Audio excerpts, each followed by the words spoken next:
दासी हूँ राजी नैना की, राजा श्याम देव की पुत्री कहाई। सतखो भैया है राजी नैना में, जोगा भोगा वीर लहर खा छुरी कटवर पड़ गए नाम मेरे भाई के नाम सुबह इंद्रमन है परमात्मा। अरे मेरी नाम सती सोना रखा है। आज आठो अंग में सोनमा के चंदन से भई, पत्रकाल की चोली हिलिया लगा, ओढ़न यादी दी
करती हूँ ये सोना तो कहाँ करती हूँ मैं बताती हूँ। ये बहिनी गई सोना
मेरी ससुर राज मोहब्बा पड़ती है।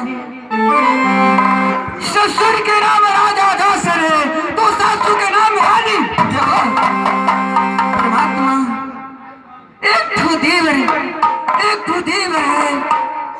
गंभीर उदल नाम है उसकी, लेकिन मेरी गोतनी भूला जिस दिन से मोरंग से आई है राज मोहब्बा में नित दिन ये कहाँ से सेवा बजाती है, लेकिन आज मेरी गोतनी छोटी सी आदमी भूला पता नहीं।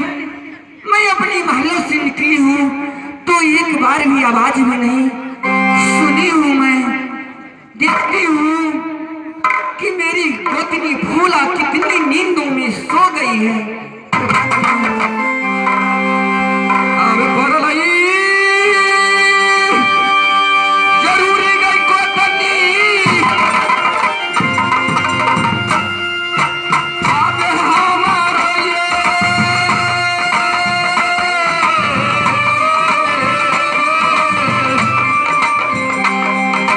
सोना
मुरई में पिताजी की नाम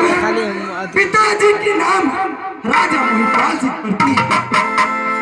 माँ की नाम सती चंपा, माँ की नाम सती चंपा तो भैया की नाम बहुत दुलारों से नाम रखी सती फूला। फूला फूला को बतला बे, फूला फूला को बतला बे जो फूला सान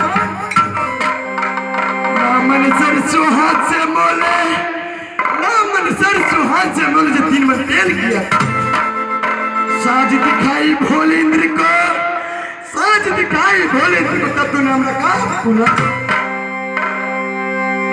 बहिनी के सुनबे बचन पालना